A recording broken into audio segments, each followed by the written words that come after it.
नमस्कार, मी प्राजक्ता तांडेल. बुलेटिनमध्ये आपलं सगळ्यांचं स्वागत. आणि बुलेटिनच्या सुरुवातीलाच एक मोठी बातमी. मुंबईमध्ये पुन्हा ईडीकडून छापेमारी करण्यात आलेली आहे. राऊतांच्या आर्थिक गैरव्यवहाराची तपासणी ईडीकडूनच सुरू करण्यात आलेली आहे. ईडीच्या 2 टीमकडून मुंबईमध्ये सर्च ऑपरेशन सुरू करण्यात आलेलं आहे. या क्षणाची अतिशय मोठी बातमी आपण पाहतोय.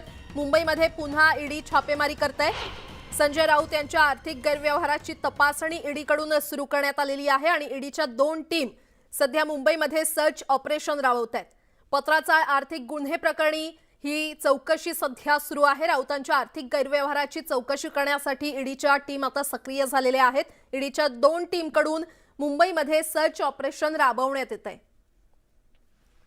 पुन्हा एकदा मुंबईमध्ये ईडीनं छापेमारी केलेली आहे. राऊतांच्या आर्थिक गैरव्यवहाराची तपासणी इथे करण्यात येते. ईडीच्या 2 टीम सध्या मुंबईमध्ये सक्रिय आहेत. मुंबईमध्ये सर्च ऑपरेशन ईडीच्या टीमकडून सुरू करण्यात आलेला आहे. वळूयात पुढच्या बातमीकडे. भाजपनं संसदीय बोर्ड आणि केंद्रीय निवडणूक समिती जाहीर केलेली आहे. यामधून भाजपचे ज्येष्ठ नेते नितीन गडकरी यांना वगळण्यात आले. तसंच मध्य प्रदेशचे मुख्यमंत्री शिवराज सिंग चौहान यांना देखील संसदीय मंडळात स्थान दिलेलं नाहीये. महाराष्ट्राचे उपमुख्यमंत्री देवेंद्र फडणवीस यांना संसदीय बोर्डात स्थान मिळालं नाही, मात्र त्यांना निवडणूक समितीचे सदस्य बनवण्यात आलेला आहे. जे.पी. नड्डा भाजपच्या या संसदीय मंडळाचे अध्यक्ष असतील, तर संसदीय बोर्ड ही भाजपची सर्वात शक्तिशाली संस्था आहे. पक्षाचे सर्व मोठे निर्णय या मंडळाच्या माध्यमातून घेतले जातात.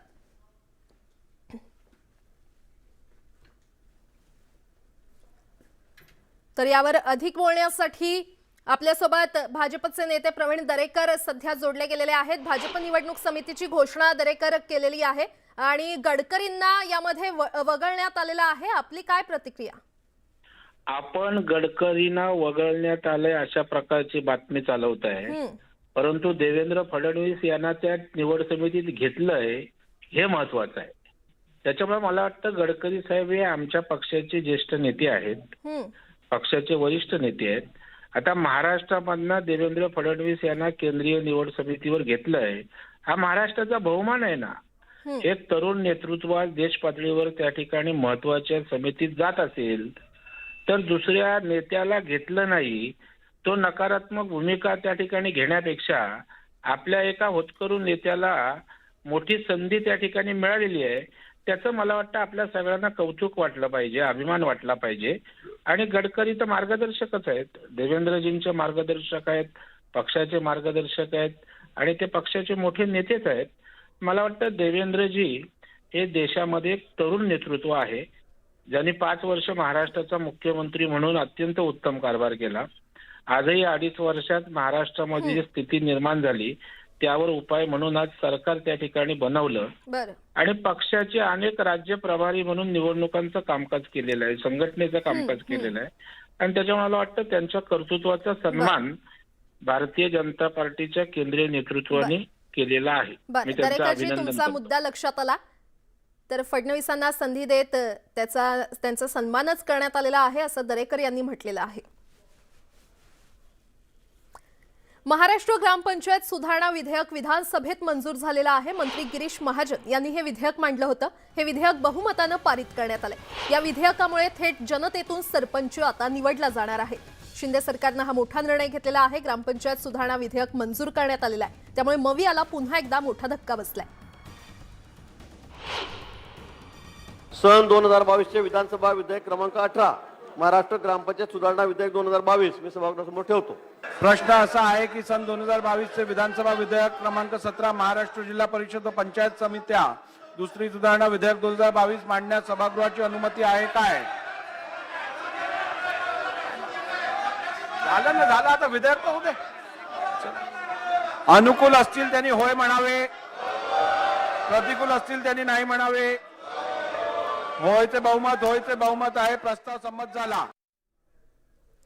राष्ट्रवादीचे आमदार एकनाथ खडसे यांनी शिंदे सरकारवर घणाघाती टीका केली आहे. नवं सरकार खोकं घेऊन ओके झालं असल्याचा आरोप त्यांनी केलेला आहे आणि त्यांच्याशी बातचीत केली आहे आमच्या प्रतिनिधींनी. सोबत बातचीत करण्यासाठी आहे एकनाथ खडसेजी. नाता भाऊ, खोके आणि ओके हा नारा आज फार मोठ्या प्रमाणावर लागला. काय की महाराष्ट्रामध्ये सत्ता परिवर्तन झालं त्या सत्ता परिवर्तनामध्ये 50 खोक्यांची मला ऑफर आली असं एका आमदाराने सांगितलं होतं आणि त्यांनी हे सांगितलं होतं की माझे सीसीटीव्ही कॅमेरे चेक करा, अँब्युलन्समध्ये किती पैसे होते वगैरे तुमच्या लक्षात येईल. आणि नंतरच्या कालखंडामध्ये जे शिंदे साहेबांबरोबर गेले या आमदारांनी प्रत्यक्ष अप्रत्यक्ष आम्हाला काहीतरी मिळालं याची कबुली दिली. त्यामुळे 50 खोके दिले हे सरकार त्याच्यामुळे आलं म्हणून खोके आणि ओके ह्या घोषणा विरोधकांच्या माध्यमातून आज दिल्या आणि सर्वसामान्य साऱ्यांनाच माहिती आहे की हे याच्याशिवाय शक्य झालं नाही आणि त्यांनी स्वतः हे मान्य केलेलं आहे. किती खोके आणि ईडी पासून किती लोकांना ओके असं तुम्हाला काही आमदारांनी बोलले?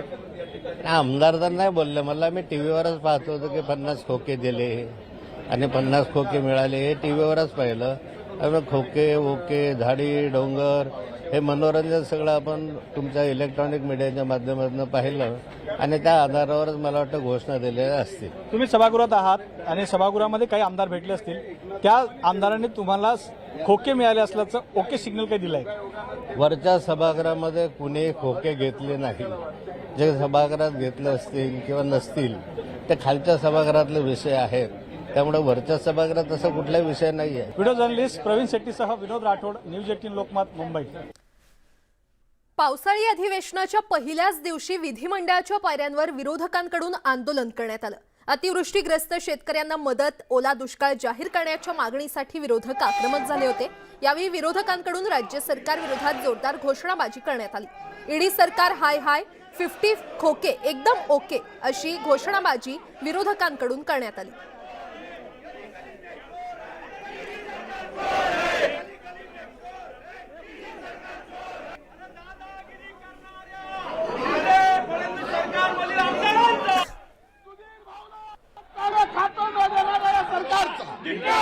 सुधीर भाऊला चांगलं खातं न देणारा या सरकारचा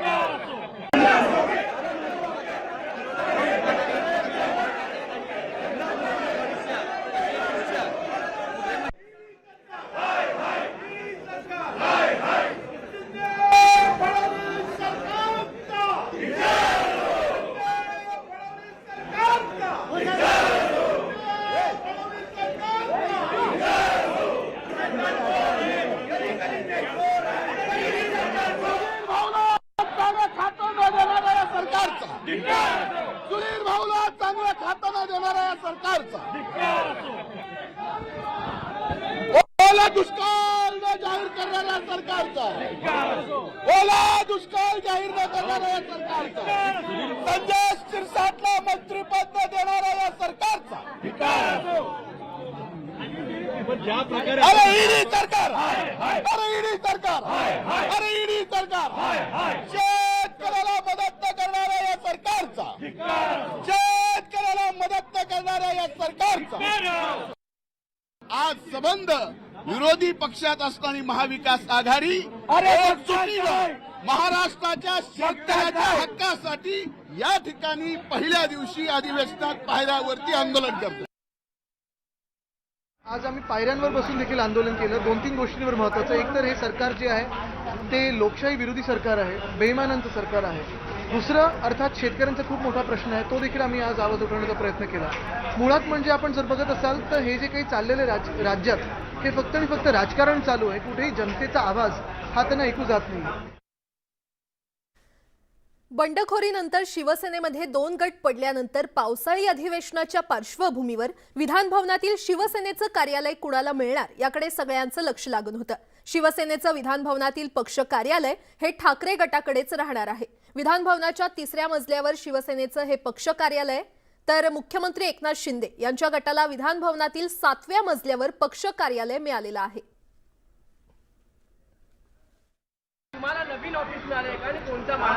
आमचं शिवसेना पक्ष म्हणून आमचं कार्यालय जे आहे ते आहे आणि त्या कार्यालयाचा वापर आम्ही करतो. पावसाळी अधिवेशनात व्हीपवरून शिवसेनेचे दोन्ही गट आमने सामने आले. ठाकरे गटाचे प्रतोद सुनील प्रभू यांनी आपलाच व्हीप खरा असून तो शिंदे गटातील आमदारांना देखील पाळावाच लागेल असं म्हटलंय. तर शिवसेनेचे आपल्याकडे जास्त आमदार असून बहुमत आमचंच आहे, तेव्हा खरा व्हीप आमचाच असं शिंदे गटाचे प्रतोद भरत गोगावले यांनी म्हटलंय.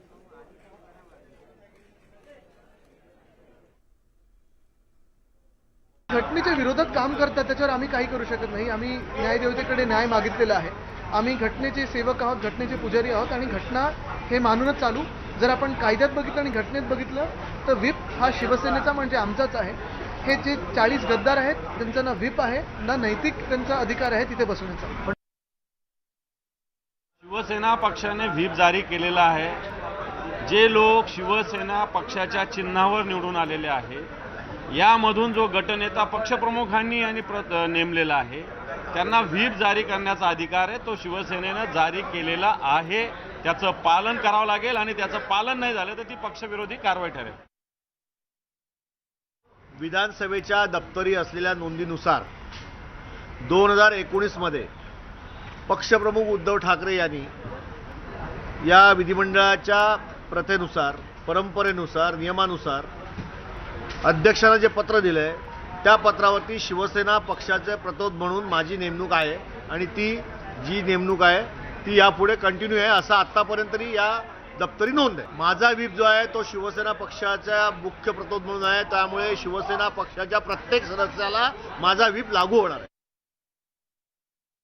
प्रत्येकप्रमाणेच पार्टीचे जे चीफ व्हीप आहे ते सर्वांनाच तसे व्हीप काढतात आणि त्याचा एक भाग म्हणून विधान परिषदचे गटनेत्यांनी आम्हा सर्वांना व्हीप दिलेले आहेत. तसंच विधानसभेमध्ये पण देखील आमचे जे मुख्य प्रतोद आहेत किंवा जे गटनेते आहेत त्यांनी देखील तो व्हीप बजावलेला आहे.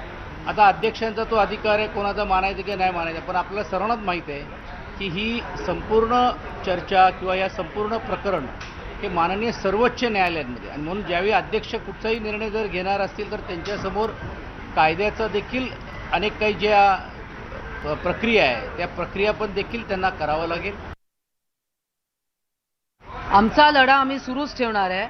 आमची लढाई जी आहे ती न्यायिक बाजू आमची भक्कम आहे आणि शिवसेना कोणी बळकावण्याचा प्रयत्न करत असेल, विविध प्रसार माध्यमातून ज्या काही बातम्या सोडल्या जातात त्याच्यात काही तथ्य नाही आहे. त्यांनी कितीही काही मनोरे रचले तरी एका वाक्यात मी सांगते, हे सर्व मुंगेरी लाल के हसीन सपने एवढंच राहणार आहे. आम्हाला काय लागू होतोय, आम्ही 40 ते 15 त्यांनाच आम्ही उलट व्हीप लागू करू. आत्ताची आवश्यकता नाही तशी व्हीप जारी करायला. ते नाही आले तिथे मिटिंगला किंवा असं काय आमचे काय महत्वाच्या मिटिंग नाहीत ना त्यांना व्हीप जारी करायला किंवा कुठला ज्या वेळेला आणीबाणीची काय परिस्थिती निर्माण होते तेव्हा आम्ही तो व्हीप बजावतो. आता मागे आणीबाणीची परिस्थिती निर्माण झाली होती, त्याने आमच्याबरोबर यावं म्हणून आम्ही त्यांना व्हीप बजावलं आणि आम्ही पुढे जाऊ नये म्हणून त्यांनी आम्हाला बजावत होते पण त्यांचा व्हीप चालला नाही. महाराष्ट्राच्या राजकारणात पुन्हा एकदा खळबळ उडाली आहे. कारण भाजप नेते मोहित कंबोज यांच्या एका ट्विटने राष्ट्रवादी काँग्रेसच्या गोटात खळबळ माजली आहे. राष्ट्रवादी काँग्रेसचे नेते अनिल देशमुख आणि नवाब मलिक यांच्या पाठोपाठ राष्ट्रवादी काँग्रेसचा आणखी एक खूप बडा नेता जेलमध्ये जाणार असल्याचं ट्विट कंबोज यांनी केलंय.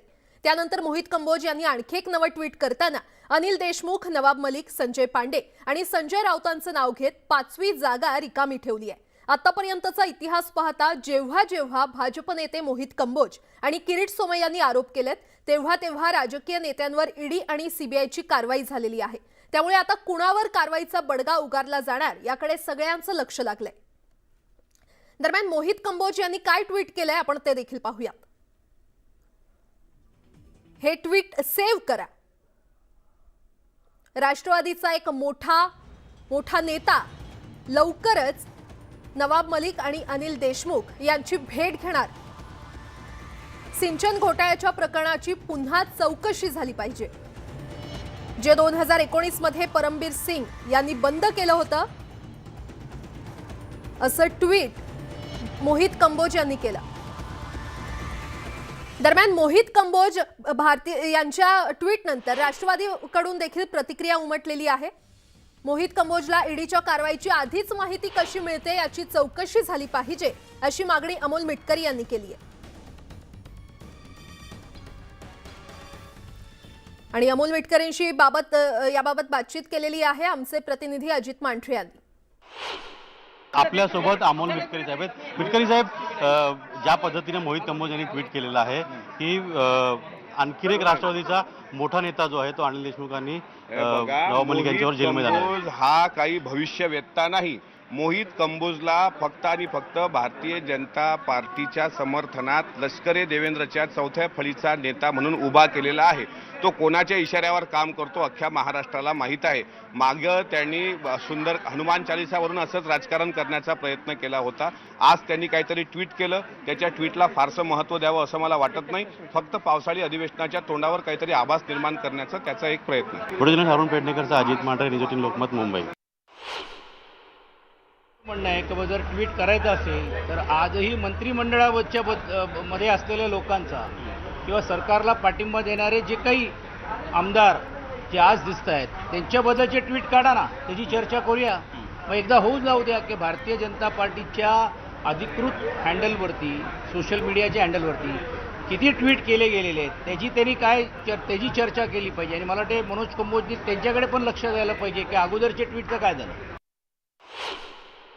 केंद्रीय यंत्रणांना हाताशी धरून लोकांना घाबरवणं, धमकावणं, आपल्या बाजूनी करून घेणं, ज्या पद्धतीने त्यांनी सरकार हायजॅक केलं, हे गैरमार्गाने आलेलं सरकार आहे. विश्वासघाताच्या आधारावर आलेलं हे सरकार आहे. हे विश्वासघातकी सगळं सरकार आहे. ब्लॅकमेलिंग हा भाजपचा आता मूळ व्यवसाय झालेला आहे आणि हे लोकशाहीमध्ये फार काही जास्त काळ चालू शकत नाही. हे काही इंग्रजकालीन नाही. जे इंग्रजांनी हुकुमशाही या देशावर चालवली ही काही व्यवस्था या भारतामध्ये स्वतंत्र भारतात होऊ शकत नाही. पण महाराष्ट्रातलं महाविकास आघाडी सरकार पडत असताना सुद्धा या पद्धतीचं ब्लॅकमेलिंग आणि दहशत, भय आणि भूक या सगळ्या गोष्टी घेऊन ज्या पद्धतीने केंद्राच्या भारतीय जनता पार्टीचं सरकार केंद्रीय तपास यंत्रणेचा दुरुपयोग करून ही दहशतपूर्ण देशभर निर्माण करते आहे, त्याला आज न उद्या त्यांना त्यांची जागा पाहायला मिळणार आहे. विरोधी पक्षाला टार्गेट करण्याचा प्रयत्न ज्या पद्धतीने सत्ता पक्षाकडनं सुरू आहे, मागचे अनेक ट्विट आपण बघा. त्यामुळे मी असं समजतो की ज्या पद्धतीने सत्तेचा वापर करून ईडी आणि सीबीआय केला जातोय आणि विरोधी पक्षाला नामोहरण करण्याचा प्रयत्न होतोय, हे लोकशाहीतलं अत्यंत दुर्दैवी कृत्य आहे. आणि मला असं वाटतं की याबाबत लोकशाहीमध्ये सर्वसामान्य जनता ही मतदानाच्या रूपाने याचं उत्तर त्यांना देईल. आम्ही वारंवार सांगतो की ज्या ज्या केंद्रीय यंत्रणा या भारतीय जनता पार्टीच्या बटीक झालेल्या आहे, भारतीय जनता पार्टीचा साधा कार्यकर्ता आधी सांगतो आणि नंतर कारवाया होतात. याचा अर्थ केंद्राचं सरकार हे सातत्यानं आपल्या यंत्रणा पक्षाच्या माध्यमातून वापरत आहेत. हे मोहित कंबोज यांच्या ट्विटवरून, वक्तव्यावरून स्पष्ट झाले आणि हे आम्ही शिवसेना म्हणून सातत्यानं बोलत आलेलो आहोत. काल रात्री एक ट्विट केलं ज्यामुळे खळबळ माजली आहे की आणखी एक मोठा नेता राष्ट्रवादीचा पुन्हा एकदा. नाही, मी ते ट्विट बघितलं नाही, पण अशी पद्धती नवीन आली आहे का देशात मला तरी माहिती नाही. मोहन कंबोज काय बोलले आणि काय नाही ते काय आम्ही कोणी काय बोलायला सांगितलंय. आता त्यांना काय कळलं असलं, समजलं असलं तर त्यांनी काय बोलले असतील. म्हणून काय आम्ही किंवा मुख्यमंत्री, उपमुख्यमंत्री असं काय बोलायला सांगितलं नाही की तुम्ही असं बोला, असं ट्विट करा, असं कोण काय सांगत नाही. वळूयात पुढच्या बातमीकडे. विनायक मेटेंच्या अपघाताबाबत रोज नवनवे खुलासे होत आहेत. अशातच आता मेटे यांचे दुसरे ड्रायव्हर समाधान वाघमारे यांनी एक गौप्यस्फोट केलाय. 3 ऑगस्टचं बीड शिक्रापूर रस्त्यावरील सीसीटीव्ही फुटेज तपासा, त्यामधून बरंच काही बाहेर येईल असा दावा वाघमारे यांनी केलाय. समाधान वाघमारे हे विनायक मेटे यांच्याकडे चालक म्हणून काम करायचे. मात्र 14 तारखेला त्यांच्या वडिलांचं वर्षश्राद्ध होतं, त्यामुळे ते सुट्टीवर होते. त्यांच्या जागी त्या दिवशी एकनाथ कदम हे मेटेंची गाडी चालवत होते. समाधान वाघमारे यांनी दिलेल्या माहितीनुसार 3 ऑगस्टला ते मुंबईच्या दिशेने जात होते. या दरम्यान शिक्रापूर लगत त्यांच्या गाडीला एका अर्टिगा गाडीनं 2 वेळा चांगलाच कट मारला. दरम्यान असाच आरोप काल अण्णा मैकर या कार्यकर्त्यानं देखील केला होता. त्यामुळे आता मेटे यांच्या अपघाती मृत्यूवर संशयाचे ढग दाटले. 3 तारखेला आल्टिका गाडी चालली होती. समोर 2 कट मारले शिक्रापूरच्या तिथं. मी बोललो होतो एवढ्या स्पीडने गाडी पाठची होती, 100-120च्या, आम्ही 80च्या स्पीडने चाललो होतो. साहेबाला बोललो सर गाडी एवढे कट मारलेत, एक कट मारला आम्हाला अलीकड, परत 1-2 किलोमीटर पुढं गेलो दुसरा कट मारला. परत साहेबाला बोललो थांबवायची गाडी सर, ते म्हणले नको आपल्याला अर्जंट आहे, ते पेलेले आहेत एल्टिकावाले, जाऊ दे आपल्याला पुढं अर्जंट जायचं. राईटला आयसर होतं, त्या आयसर तर सरळ चालला होता.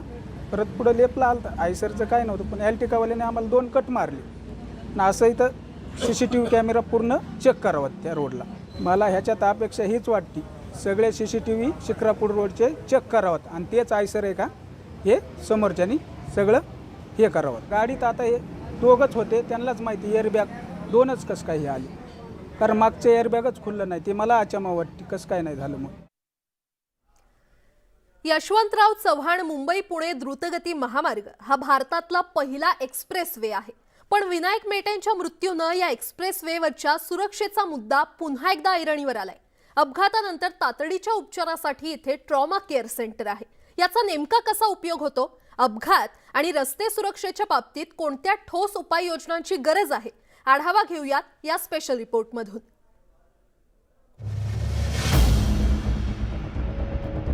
मुंबई पुणे एक्सप्रेस वेवर दरवर्षी साधारणतः 100 जणांचा अपघाती मृत्यू होतो.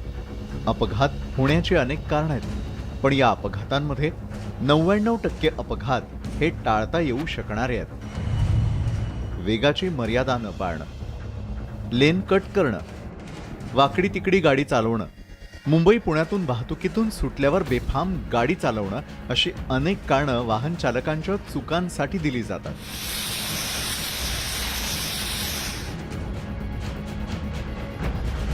पण या व्यतिरिक्तही एक्सप्रेस वेवर मोठ्या सुधारणांची गरज आहे. अपघातावेळी मदतीसाठी 94 किलोमीटर लांबीच्या एक्सप्रेस वेवर केवळ एक ट्रॉमा केअर सेंटर आहे. पण उर्से टोल नाक्याजवळ ओझरडे इथे असलेल्या या ट्रॉमा केअर सेंटरची साधी माहिती देणारे दिशादर्शक फलकही एक्सप्रेस वेवर दिसत नाहीत. ट्रॉमा सेंटरला तातडीनं जाण्यासाठी रस्त्यात सुमारे 10 किलोमीटरपर्यंत एक्सप्रेस वेवर जागाच नसल्यानं रुग्ण पोहोचायला आणखी अडचण होते. एक्सप्रेसवेला ओझरड्याला ट्रॉमा केअर युनिट आहे, पण लोकांना माहितीच नाही आहेत. त्याचे बोर्ड इतके कमी आहेत की लोकांना ॲक्सिडेंट झाल्यानंतर कुठे जायचं. उर्स्यापासून तो 2.5 किलोमीटरवरती ओझरड्याचा टोल नाका आहे, पण मुंबईकडनं येताना मध्ये डिवायडरच नाही आहे. म्हणजे पुढच्या साईडला हद्दीत ॲक्सिडेंट झाले तर आयदर खंडाळ्यामध्ये संजीवनी हॉस्पिटलला किंवा परत इकडनं उर्साला पवन हॉस्पिटलला घेऊन जायला लागतात. हा जो ॲक्सिडेंट प्रोन झोन आहे खंडाळ्यापासून कामशेत, लोधिवली, भाटण, माडप त्या साईडला शिफ्ट झाला आहे. तर तिथे एक ट्रॉमा केअर युनिट असण्याची अत्यंत गरज आहे. एक्सप्रेस वेवर मोठे होर्डिंग्ज उभारून त्यावर अपघातानंतर तातडीनं सतर्क करण्यासाठी मोबाईल नंबर्स देण्यात आले आहेत. पण हा नंबर थेट मदत केंद्रात जाण्याऐवजी IRB कंट्रोल किंवा हायवे कंट्रोलला लागतो. तिथून पुन्हा स्थानिक यंत्रणेला ही माहिती कळवली जाते आणि त्यानंतर मदत येते. महामार्ग उभारल्यावरती दर 1 किलोमीटरवरती SOS सिस्टम साठीचे बॉक्स लावण्यात आलेले आहेत, मात्र तेही चालत नाहीत.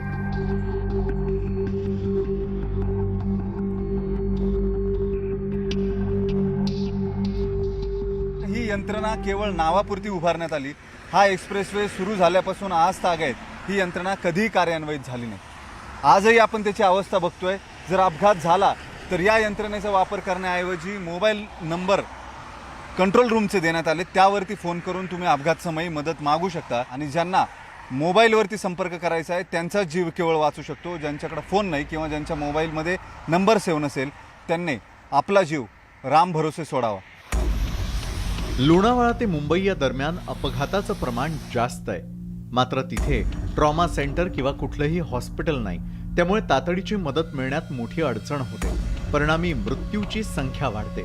या उलट ओझरडे ट्रॉमा केअर सेंटर सुरू झाल्यापासून गेल्या 2.5 वर्षात 1069 जणांवर उपचार करण्यात आल्याचं डॉक्टर सांगतात. स्टेबलाइज करून पट्टी आणि ड्रेसिंग हे ते करून आपण इथं डे केअर सेंटरमध्ये ठेवतो. पण थोडंसुद्धा आम्हाला जाणवलं की पेशंट हा क्रिटिकल आहे, तर तो इमिजिएटली आम्ही जवळच्या हायर सेंटरला रिफर करतो. जवळजवळ 2.5 वर्षामध्ये 1059 पेशंट आपण इथं ट्रीट केलेले आहेत. देशभरात होणाऱ्या अपघाती मृत्यूच्या आकड्यात महाराष्ट्र दुसऱ्या क्रमांकावरती आहे. गेल्या वर्षभरात महाराष्ट्रात तब्बल 13,346 मृत्यू झाले आहेत. त्यातले 88 मृत्यू एकट्या एक्सप्रेस वेवरती झालेले आहेत. वेळ कमी लागावा यासाठी तयार करण्यात आलेला मुंबई पुणे एक्सप्रेस वे मृत्यूचा सापळा बनायला नको म्हणून तरी तातडीनं उपाययोजना करण्याची गरज आहे. व्हिडिओ जर्नलिस्ट सचिन हंचाटेसह वैभव सोनवणे, न्यूज 18 लोकमत, पुणे. ब्रेकनंतर आपलं पुन्हा एकदा स्वागत. वळूयात पुढच्या बातमीकडे. मुंबई गोवा महामार्गावरचा प्रवास आणखी खडतर झालाय. महामार्गावर आणखी 24 ठिकाणी खड्डे पडले असून काही ठिकाणी रस्ता खचलाय. त्यामुळे गणेशोत्सवात वाहतूक सुरळीत ठेवण्याचं मोठं आव्हान महामार्ग पोलिसांसमोर आहे. वाकण पट्ट्यात सर्वाधिक म्हणजेच 8 ठिकाणी आणि महाड पट्ट्यात 60 ठिकाणी रस्त्यांवर मोठ्या प्रमाणात खड्डे पडलेत. तर पळसपे, कशेडी, चिपळूण या पट्ट्यामध्ये देखील खड्डे आहेत. या भागातून जाणारी वाहतूक सुरळीत ठेवण्याचा प्रयत्न महामार्ग पोलिसांना करावा लागणार आहे. दरम्यान 27 ऑगस्ट पूर्वी मुंबई गोवा महामार्गावरील खड्डे बुजवण्याचे निर्देश यंत्रणांना देण्यात आलेले आहेत. दरम्यान या महामार्गावर कुठे खड्डे पडलेत आपण ग्राफिक्सच्या माध्यमातून पाहूया. पळसपे ते रामवाडी, वाशीनाका, वडखळ, वाकण, निगडे, आमटेमगाव आणि कोलेटीगाव याजवळ खड्डे आहेत. तर महाड, सहिलनगर, दासगाव, नागलवाडी फाटा इथे देखील खड्डे पडलेले आहेत. कशेडी, पोलादपूर, भरणे नाका, खेड, चिपळूण, परशुराम घाट, बहादूर शेख नाका इथे देखील मोठ्या प्रमाणात खड्डे पडलेत.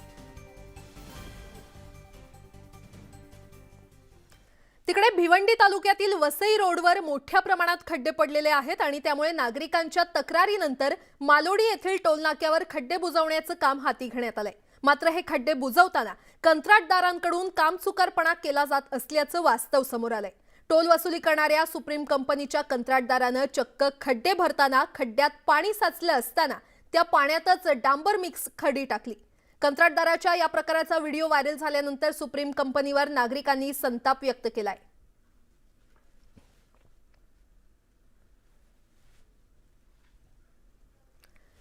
प्लॉट दाखवण्याच्या बहाण्यानं 54 वर्षीय बांधकाम व्यावसायिक माणिकराव विठ्ठल पाटील याचं अपहरण करण्यात आलं. तर आज कवठेपरान इथल्या वारणा नदीमध्ये त्यांचा मृतदेह सापडल्यानं एकच खळबळ उडाली आहे. मिरज तालुक्यातील तुंग इथे 13 ऑगस्टला रात्रीच्या सुमारास त्यांचं अपहरण करण्यात आलं होतं.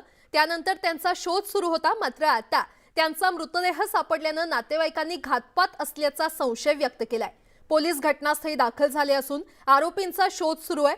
तर अपहरणकर्ता ज्या मोबाईल क्रमांकावरून फोन करत होता तो मोबाईल मिरज तालुक्यातील कवठेपिरान इथल्या एका व्यक्तीचा असल्याचं समोर आलंय. त्याची पोलिसांनी चौकशी केली. मात्र 15 दिवसांपूर्वी आपला मोबाईल हरवला होता, तो सापडला नाही असं त्यानं सांगितलंय. आणि आता एक धक्कादायक बातमी औरंगाबादमधून. एका युट्यूबरनं तरुणीचा खून केल्याची धक्कादायक घटना समोर आली आहे. 2 दिवस आधीच या युट्यूबरनं तरुणीची हत्या करून तिचा मृतदेह घरातच ठेवला होता. त्यानंतर आज सकाळी त्या तरुणीचा मृतदेह कारमधून घेऊन पसार होण्याचा प्लॅन त्यानं आखला. मात्र घाबरलेल्या युट्यूबरनं नंतर पोलीस स्टेशनमध्ये हजर होऊन शरणागती स्वीकारली. देवगाव रंगारी पोलीस ठाण्याच्या या आरोपीनं हत्येची कबुली दिलेली आहे. हत्या झालेली तरुणी ही जालना जिल्ह्यातून MPSC आणि UPSC करण्यासाठी औरंगाबादमध्ये आली होती. पोलिसांसमोर जाण्याआधी या तरुणानं एका व्हॉट्सअप ग्रुपवर खून केल्याची देखील कबुली दिली आहे. ब्रेकनंतर आपलं पुन्हा एकदा स्वागत. आणि आता बुलढाण्यातून एक मोठी बातमी. न्यूज 18 लोकमतच्या बातमीचा दणका पाहायला मिळतोय. अवघ्या 24 तासात न्यूज 18 लोकमतच्या बातमीची दखल घेण्यात आलेली आहे. बुलढाण्यातील त्या शेतकऱ्याला आता वीज मिळणार आहे. 3 पिढ्यांपासून हा शेतकरी संघर्ष करत होता वीज मिळवण्यासाठी. मात्र आता न्यूज 18 लोकमतनं ही बातमी दाखवल्यानंतर त्याची दखल घेण्यात आलेली आहे. वीज वितरक अधिकारी शेतात दाखल झाले असल्याचं कळतंय. या क्षणाची अतिशय मोठी बातमी आपण पाहतोय. न्यूज 18 लोकमतच्या बातमीचा खरं तर दणका म्हणावा लागेल, कारण अवघ्या 24 तासात न्यूज 18 लोकमतच्या बातमीची दखल घेण्यात आलेली आहे. आणि बुलढाण्यातल्या त्या शेतकऱ्याला आता वीज मिळणार आहे, कारण वीज वितरक अधिकारी त्याच्या शेतात दाखल झालेले आहेत. 3 पिढ्यांपासून खरं तर हा शेतकरी आणि त्याचं कुटुंबीय संघर्ष करत होता. वीज मिळत नव्हती. मात्र ही बातमी न्यूज 18 लोकमतनं लावून धरली आणि आता त्याची दखल घेण्यात आलेली आहे. या क्षणाची अतिशय मोठी खरं तर बातमी म्हणावी लागेल, कारण अवघ्या 24 तासात न्यूज 18 लोकमतच्या बातमीची दखल घेण्यात आलेली आहे. बुलढाण्यातल्या त्या शेतकऱ्याला आता वीज मिळणार आहे, कारण 3 पिढ्यांपासून त्या शेतकऱ्याचा आणि त्याच्या कुटुंबियांचा संघर्ष सुरू होता. आणि ही बातमी न्यूज 18 लोकमत लावून धरली आणि त्याचीच दखल आता घेण्यात आलेली आहे. अधिक माहिती देत आहेत आमचे प्रतिनिधी राहुल खंदारे, आपल्यासोबत जोडले गेलेले आहेत. राहुल, न्यूज 18 लोकमतनं ही बातमी लावून धरली आणि आता त्या शेतकऱ्याला वीज मिळणार आहे, काय अपडेट? खरं तर न्यूज 18 लोकमतचा दणकाच म्हणावा लागेल. उभ्या 24 तासामध्ये या ठिकाणी विद्युत कर्मचारी जे आहेत ते शेतकऱ्याच्या शेतामध्ये त्या ठिकाणी दाखल झालेले आहेत आणि त्या ठिकाणी जागा जी आहे ते जागाची पाहणी त्या ठिकाणी आता वीज वितरक कर्मचारी करतायत. 42 वर्षापासूनचा संघर्ष हा शेतकरी आपल्याला वीज मिळावी याच्यासाठी करत होता. आजोबा असतील, वडील असतील आणि आता मुलगा, आता 3 पिढ्याचा हा संघर्ष होता. परंतु त्याला अजूनही 42 वर्ष झाले त्याच्या शेतामध्ये वीज मिळालेली नव्हती. ही संपूर्ण बातमी जी आहे ती न्यूज 18 लोकमतनं प्रसारित केली. त्यामुळं प्रशासन जे आहे ते खळबळून त्या ठिकाणी जागं झालं आणि अवघ्या 24 तासाच्या आतमध्येच विद्युत कर्मचारी त्या शेतकऱ्याच्या घरी जाऊन शेताच्या त्या ज्या ठिकाणी वीज हवी आहे त्याची पाहणी केली आणि त्याला लवकरच म्हणजेच गेल्या 2-3 दिवसामध्ये त्या ठिकाणी वीज मिळणार आहे. त्यामुळे न्यूज 18 लोकमतचा हा दणकाच म्हणावा लागेल. निश्चितच. राहुल, धन्यवाद या सविस्तर माहितीसाठी.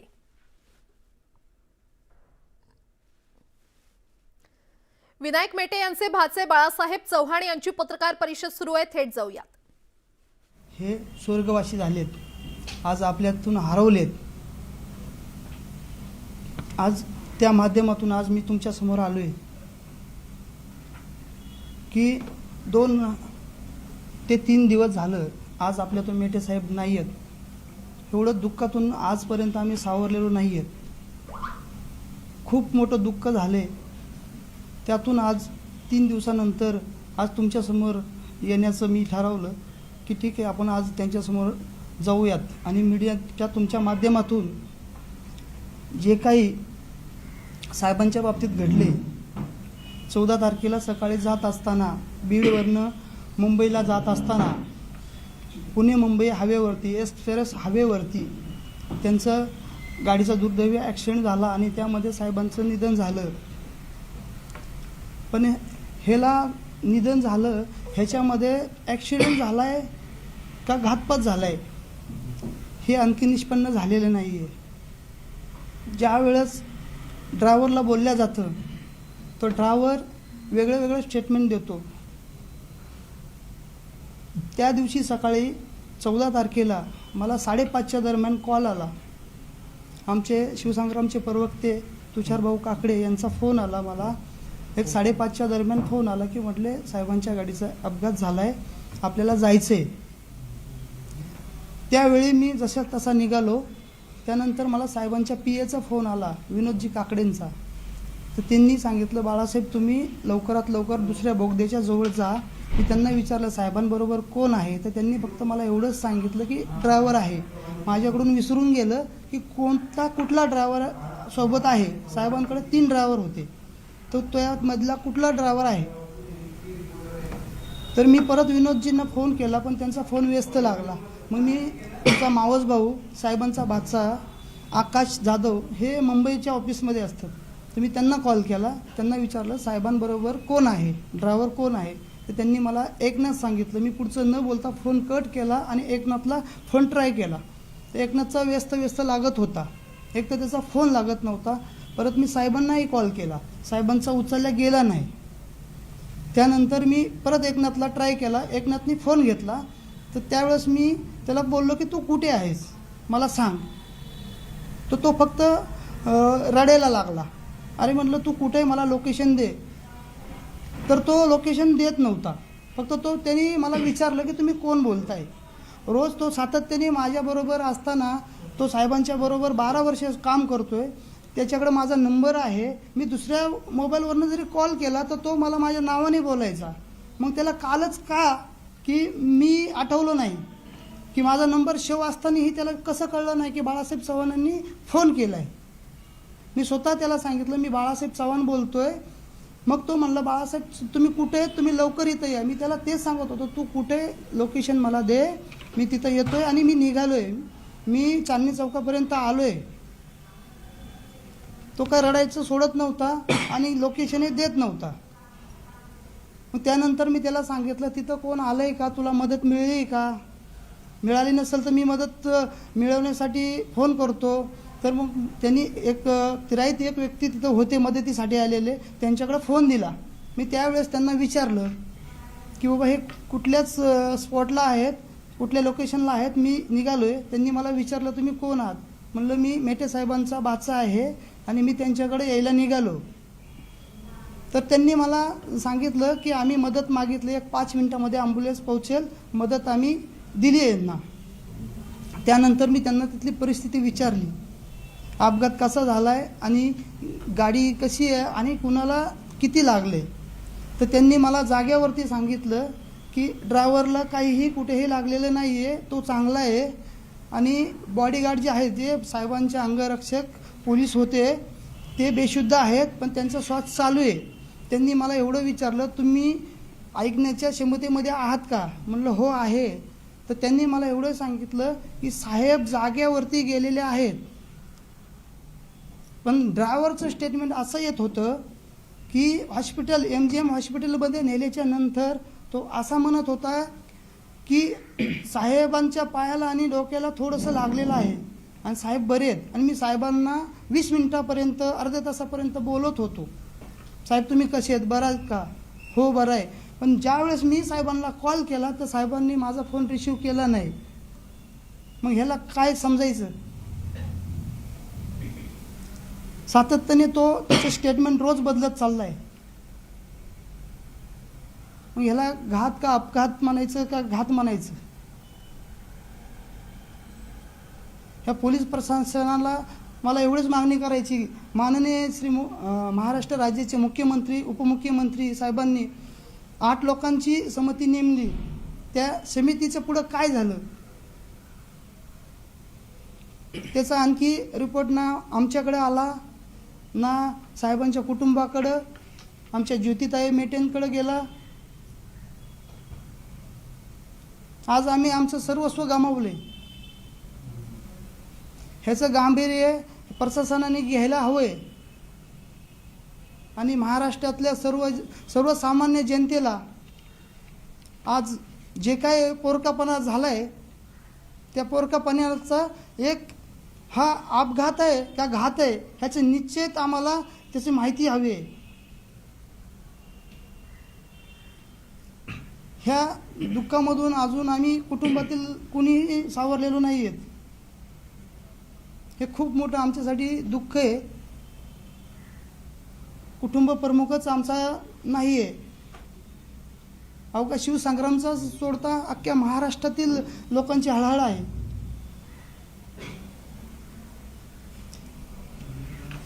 त्यामध्ये ड्रायव्हरचं मला असं तर वाटतंय, माझे वैयक्तिक स्वतःचं मत असं आहे की सर्व चुकी त्या ड्रायव्हरचीच आहे, एकनाथ कदमचीच पूर्ण चुकी आहे. नेमकं तुम्हाला संशय काय आहे, काय झाला सर? आम्हाला संशय असा आहे की ड्रायव्हर एक टोल नाक्यापासून 20 ते 25 मिनिटाच्या अंतरावरती हा अपघात घडला. एक तर 20 ते 25 मिनिटाच्या अंतरावरती कोणी झोपूही शकत नाही. त्यामध्ये जे काही CCTV फुटेज टोल नाक्यावरचे आहेत त्याच्यामध्ये आम्हाला साहेबांचा चेहरा कुठेच दिसला नाही. साहेब दिसलेच नाही. समोर नुसता बॉडीगार्ड दिसत होता आणि बाजूला तो कानाला मोबाईल लावत होता, मोबाईल खाली ठेवत होता. मग याचा अर्थ काय? हा कुणाला फोन करत होता? आम्हाला याची पडताळणी पाहिजे की ह्याचा 1-2 महिन्यापासून कुणाला कॉल केले, कुणाचे कॉल आले, ह्याची कॉल डिटेल्स पण असणं गरजेचं आहे की कुणाशी याचा संपर्क होता, हा अपघात झाला का खरंच घडवून आणलाय. मेन म्हणजे जो ड्रायव्हर आहे एकनाथ कदम की तो सोशल मीडियावर खूप ॲक्टिव्ह आहे साहेबांच्या. त्याला सगळ्या तो व्हॉट्सअप यूज करायचा, इंस्टा, फेसबुक, ट्विटर ह्या गोष्टी सगळ्या त्याला माहिती आहेत. आणि त्याने ज्यावेळेस अपघात झाला साहेबांचा त्यावेळेस त्याने 100 नंबरला डायल केला. मग त्याला ॲम्ब्युलन्सचा नंबर माहिती नव्हता का? इथं कुठेतरी संशय निर्माण होता ना. मग 100 नंबरला डायल केला म्हणतोय, मी सांगितलं की साहेबांचा असा अपघात झाला, तर समोरून रिप्लाय की कोण साहेब वगैरे, आणि त्याला मदत पोहोचली असं तो म्हणतो. 1 तास मदत पोहोचत नाही. पुणे मुंबई एक्सप्रेसवेला तो मला मदत मागण्यासाठी मी एक्सप्रेसवरती झोपलो म्हणतो. तो काय गाड्या माझ्या अंगावरती आल्या की मला असं वाटतं की तो साधा गल्लीतला रस्ता नाही की गाड्या 20-30च्या स्पीडनं असतील, समोर आल्यावर ब्रेक मारतील, 80-100च्या स्पीडनं गाड्या असतील. तो डायरेक्ट म्हणतो की मी रस्त्यावरती झोपलो तरी पण गाड्या थांबत नव्हत्या. कुठेतरी हे संशय आहे ना.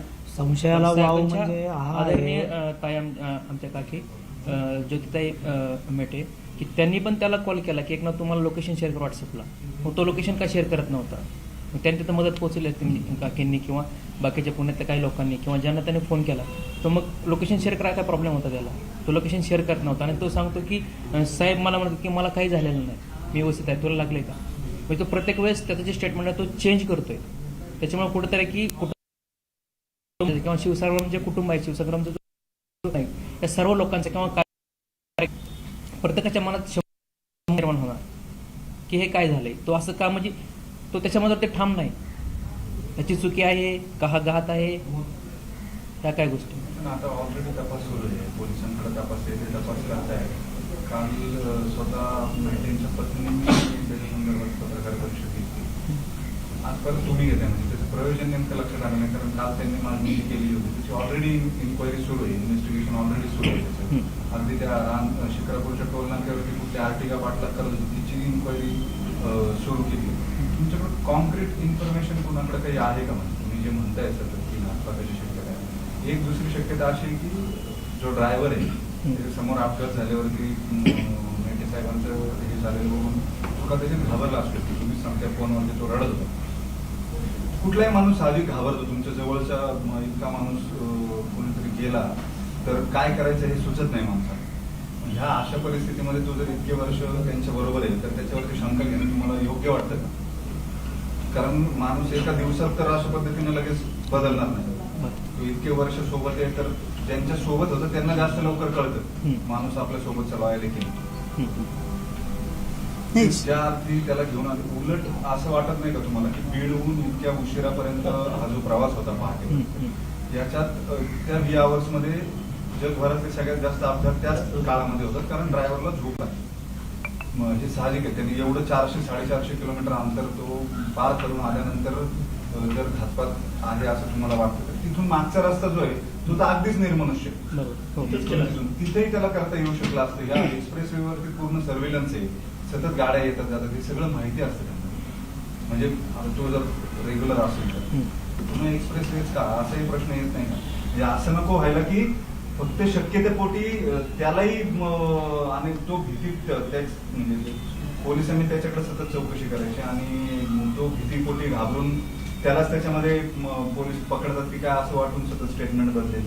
अशा दोन्ही गोष्टी तुम्हीच त्याच्याबरोबर राहिलेल्या आहेत किंवा तुमच्या जास्त परिचयाचा. तर अचानक ही घटना घडल्यावरती लगेच त्याच्यावर संशय येण्यासारखं काय झालं? आधी काही होतं का? 12 वर्षात असं काही जाणवलं का तुम्हाला? किंवा कोणाला साहेब बोललेले होते का की केवळ फक्त शंका आहे ती दूर करायची म्हणून त्याला रेक्टिफाय करा एवढं तुमचं म्हणणं आहे? नाही, असं तर नाही आहे.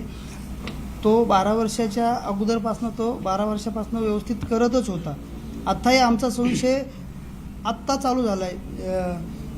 जे ॲडिव तुमच्याकडं चालू झाले 3 तारखेच्या ॲडिव चालू झाले त्यामध्ये वायकर नावाचा व्यक्ती आहे, अण्णासाहेब वायकर, याचा ॲडिव चालू झाला की 3 तारखेला ते एअरटिगा पाठलाग करत होती.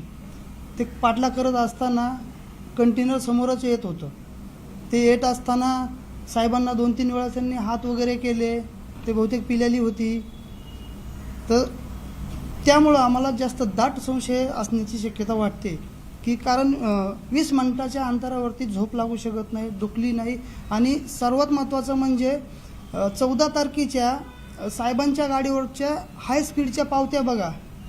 मग हाय स्पीड का त्या दिवशी घेण्यात आली? ड्रायव्हरनी का पळवण्यात गाडी आली? ह्याची सायन्सया झाली पाहिजे. आमचं मत एवढंच आहे की हा अपघात आहे का घात आहे एवढंच आम्हाला माहिती पाहिजे, ते आम्हाला समजलं पाहिजे कुटुंबालाही. तुमच्याच माध्यमातून आम्हाला पण कळतं आहे की ड्रायव्हर सारखे त्याचे स्टेटमेंट चेंज करतोय. त्यामुळं आमचंही मत असं की बाबा एकतर काय तर त्यातलं निष्पक्षपणे चौकशी झाली की आम्हालाही कळेल नेमकं अपघात आहे की घातपात आहे. त्याचे सारखे स्टेटमेंट जे बदलत आहेत ना, त्यामुळं आम्हालाही आमच्या संशयाला जागा तिथेच निर्माण झालेली आहे. याचं नेमकं काय, हा स्टेटमेंट सारखे का चेंज करतोय?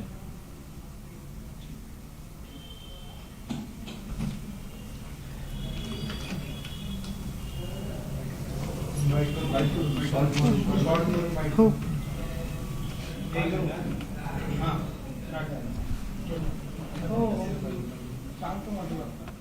तर ड्रायव्हर रोज स्टेटमेंट बदलतोय असं मेटेंच्या नातेवाईकांनी पत्रकार परिषदेत आरोप केलेला आहे. चालकावर आरोप करण्यात आलेला आहे. ड्रायव्हरनं मला ओळखलं नाही असं देखील त्यांनी त्यांच्या भाच्यानं म्हटलेलं आहे. अपघातानंतर चालकानं लोकेशन दिलं नसल्याचं देखील त्यांनी स्पष्ट केलंय. चालक वारंवार जबाब बदलत असल्याचं देखील चौकशी झाली पाहिजे. तो ट्रक ड्रायव्हर आहे, त्याला समोर घेऊन त्याची चौकशी झाली पाहिजे. आज माननीय मुख्यमंत्री साहेबांनी, उपमुख्यमंत्री साहेबांनी समिती नेमली आहे. त्याची कुठपत तपास झाली आहे त्याची माहिती आम्हाला नाही मिळाली, आमच्यापर्यंत आली नाही अजूनही. त्याची माहिती हवी आहे. आणि सर्वात महत्त्वाची गोष्ट जर म्हटलं तर आज साहेब आमच्यात नाही आहेत. ह्याचं सर्वात खूप मोठं दुःख आहे आम्हाला. हे दुःख आमचं कधीही भरून निघू शकत नाही आहे. पण याच्यामध्ये घातपात असेल तर ते कुठंतरी समजेल की आज महाराष्ट्रातील नेता गमावला आहे. खूप मोठा नेता आम्ही गमावला आहे. आमचं सर्वस्व आम्ही गमावले. नेमका संशय कशामुळे आहे, काय आहे? मला असं वाटतं की ज्यामुळे चौकशी व्हायला पाहिजे. आमचा संशय आहे की टोल नाक्यावरनं टोलवरती जागा होता आणि तिथून 20 मिनिटाच्या अंतरावरती एवढा मोठा अपघात घडतो. हा का घडतो? आणि तो लोकेशन, सर्वात महत्त्वाचं लोकेशन तो देत नव्हता. वेळोवेळी आम्ही त्याला लोकेशन मागवत होतो की कुठल्या लोकेशनला आहे, तो लोकेशन आम्हाला देतही नव्हता. आणि साहेबांना बोलायला दे म्हटलं तर देतही नव्हता. साहेब बरे असं सांगत होता, साहेब बरेत असं सांगत होता आम्हाला. ज्या वेळेस मी त्याला सांगितलं की तू मोबाईल, तुझा फोन दुसऱ्याकडे दे, कुणी मदतीला आलंय का तिथं, तर त्याने एका व्यक्तीकडे फोन दिला. तर माझं बोलणं झालं की त्या व्यक्तीला सांगितलं मदत मिळाली का विचारलं मी, तर त्यांनी सांगितलं 1 पाच मिनिटात ॲम्ब्युलन्स येते, आम्ही बोलावले, मदत पोलिसही येत आहेत, 5 मिनिटामध्ये आम्ही यांना हलवतोय. मग मी त्यांना परिस्थिती विचारली असताना त्यांनी मला एवढंच सांगितलं की ड्रायव्हर चांगला आहे आणि साहेबांचा बॉडीगार्ड ते बेशुद्ध आहेत आणि साहेब पण बेशुद्ध आहेत. पण ते म्हटले साहेबांची गंभीर आहे, साहेबांचा श्वास पण येत नाही, साहेब जाग्यावरती गेलेत असं मला त्या व्यक्तीने कडून समजलं.